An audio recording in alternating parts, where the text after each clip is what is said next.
Hi there folks, welcome back to another video. This is Don at Affordable Desert Living. And if you're new here, I am a senior who's living off-grid, building his own retirement home, and absolutely loving the Southeast Arizona desert.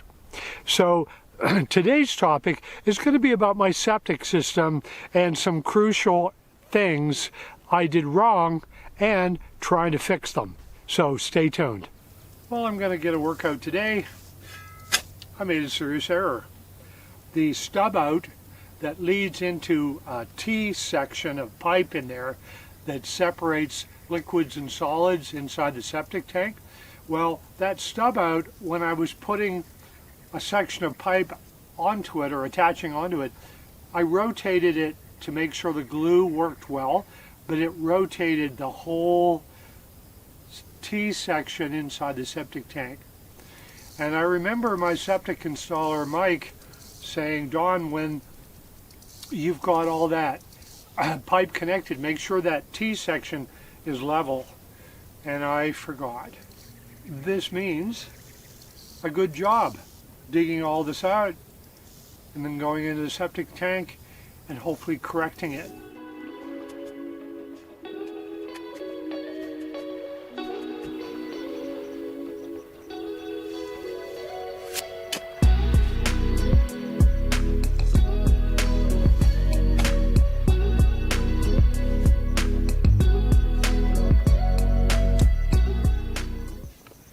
Okay, serious progress for sure.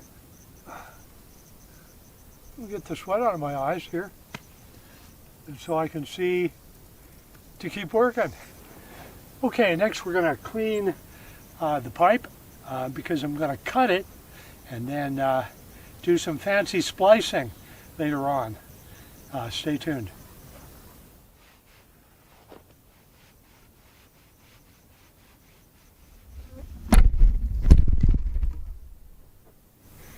No, that wasn't an earthquake.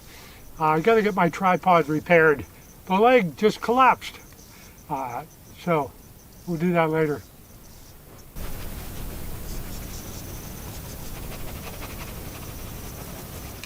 So I'm going to take and cut an 18-inch section out of this pipe. Now, this pipe is perfectly sloped to deal with 1/4 inch per foot, which is recommended for a sewage line. But it still should hold because it's glued to the main section going into the house. So I don't think that will dip on me at all. I hope not anyway. But I'll watch it, and I won't bury it unless it's doing its thing. But I'm pretty sure it's going to be fine. So now I have to just decide where the 18-inch cut will be, and I need to make it so I can work this without a lot of difficulty. So I think right about here will be good. Now to, with fear and trepidation, get a Sawzall and cut this.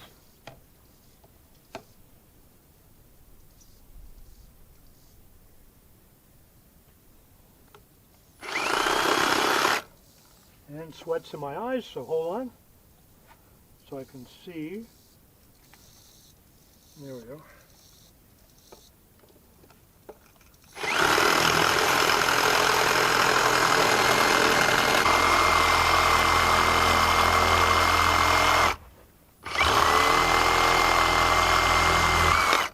There. Now we can take this complete section out, and you'll see why that's super important.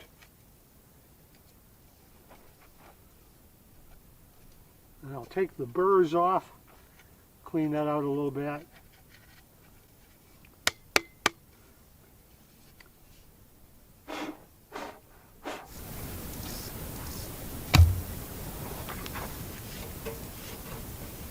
Clean all the burrs out of the end here. Okay, so let's do a dry run so I'm not confused about what I'm doing. So I will purple primer and glue this, and then slip this guy all the way up, like so. So I got to do this dry run because when it's time to glue, we get no second chances.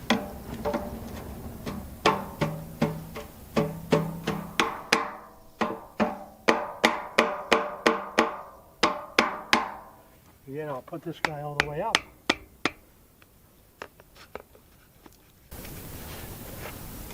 There we go. So I'll show you where it was before. Like about there. So that's not acceptable for sure. Now it's curtain time. Lunge. I think I'll just prop this guy up a bit.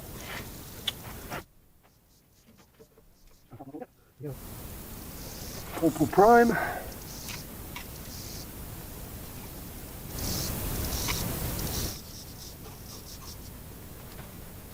And I can't purple prime inside of that, but I'm hoping it's going to be okay. And now we've got glue.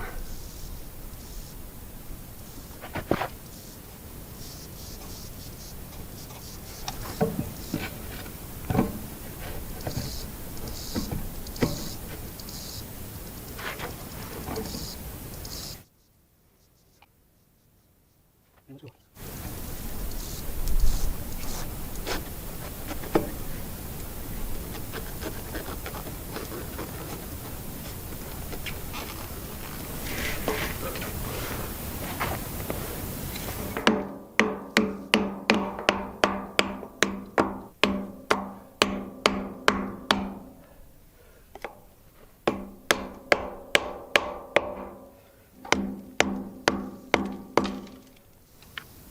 Yeah, I say we're good.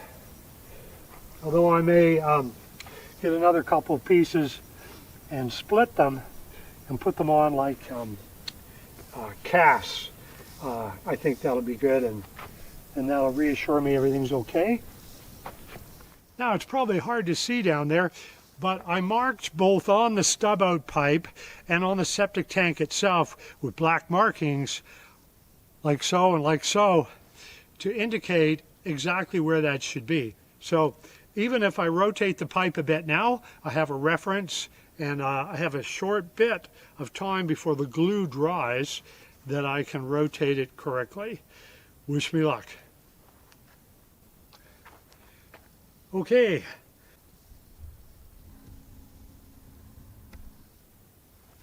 Okay, well, it still moved a little bit off perfect level, so because the glue wasn't dry, I took this 2x4, poked it down in that baffle system, and then just rotated it a little bit, and now it's perfect. And that is cool. I can put the cover back on and not worry about this part. All right, if I can remember how to put this cover back on. Now, the good thing about this, if you line one up, you line them all up. So let's see how we do here.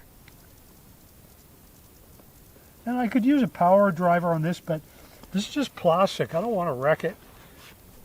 If you're a sewer guy or a septic installer and can tell me, put it in the comments below. Are these things universal, or is it just for this tank?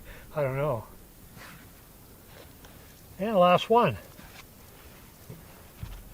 Not a lot of drama. There, back in place.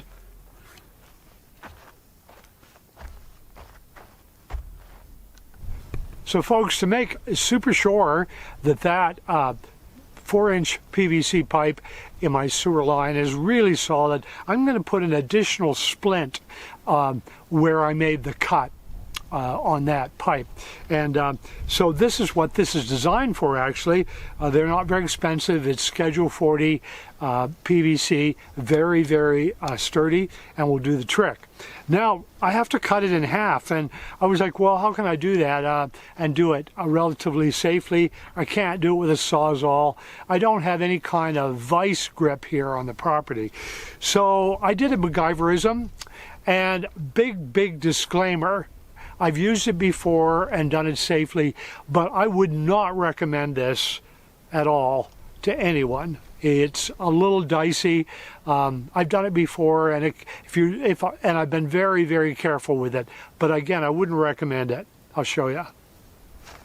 So first off, I got a cinder block, and that just sits here very sturdily on the section here of my chop saw. And then in this section here, I can actually put our pipe I want to cut.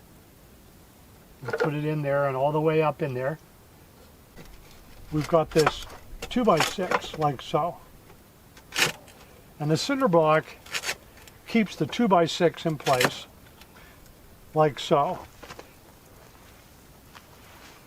All right, that's how it's set up. Now, before I do anything, I'm going to put on safety glasses so that my eyes will be protected. All right, are you ready? And I'm just going to gently hold the front of the block. I don't want to put pressure on. I don't want to be putting my hands anywhere near this blade, of course.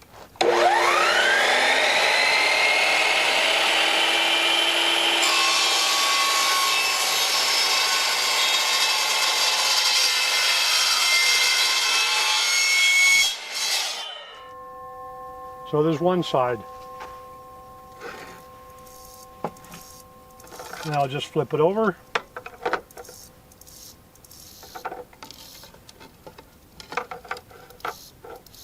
Try to line it up properly with this line roughly. Put our block back in place.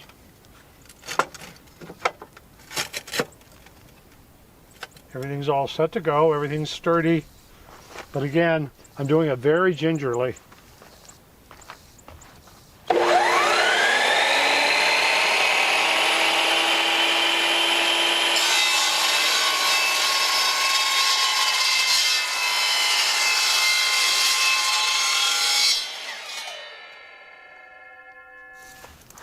Were you biting your nails? It's done. And again, the old saying, don't try this at home, that's exactly what I'm saying. So first off, for safety, I'm going to unplug the saw, and that's the end of that.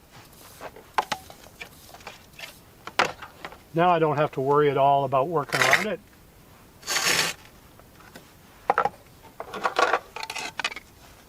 And here are my two pieces.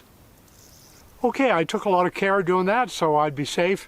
And now I've got two pieces that I can put around that 4-inch pipe and hopefully make it really nice and solid.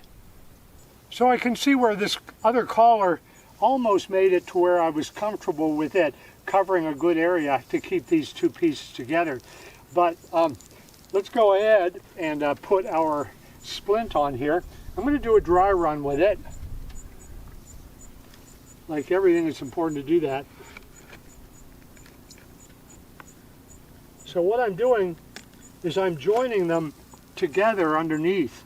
So it's good and tight underneath, because that's where all the liquid's going to be, at the bottom of this pipe.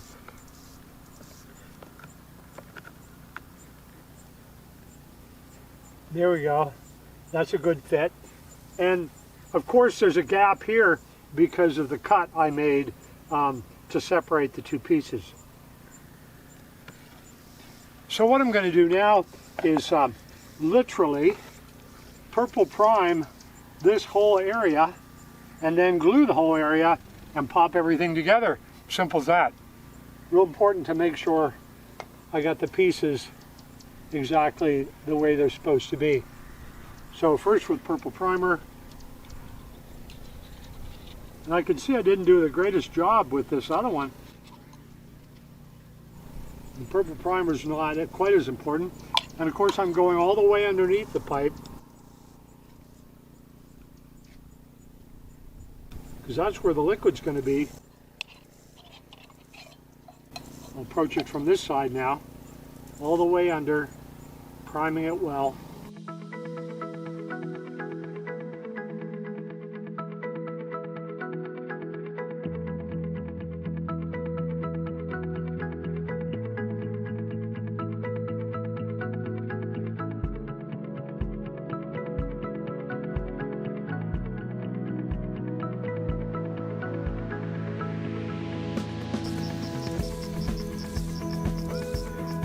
So I think we need to test this out to see if there are any leaks, and I have a way to do that.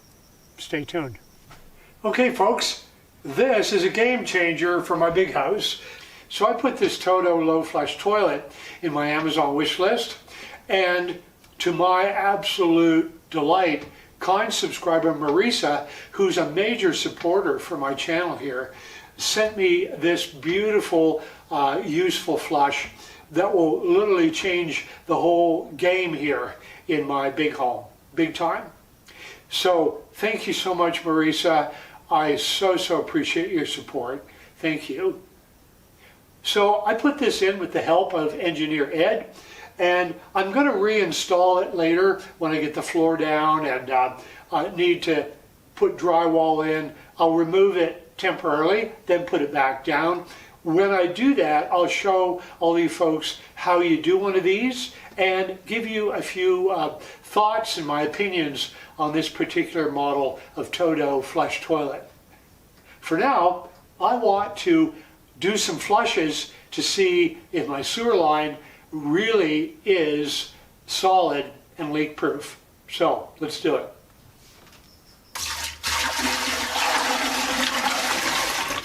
I don't want to give it a lot of flushes to make sure a lot of water goes down there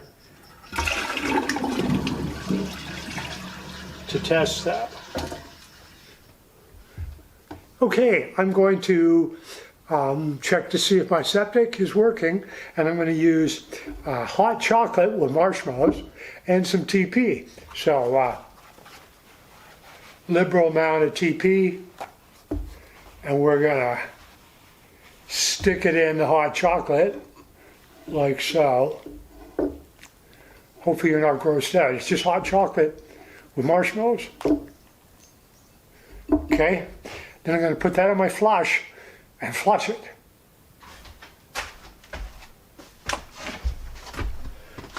Okay, here we go.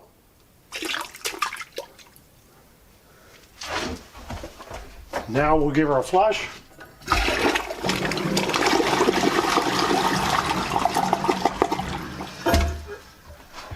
Now let's run down and look at the septic tank.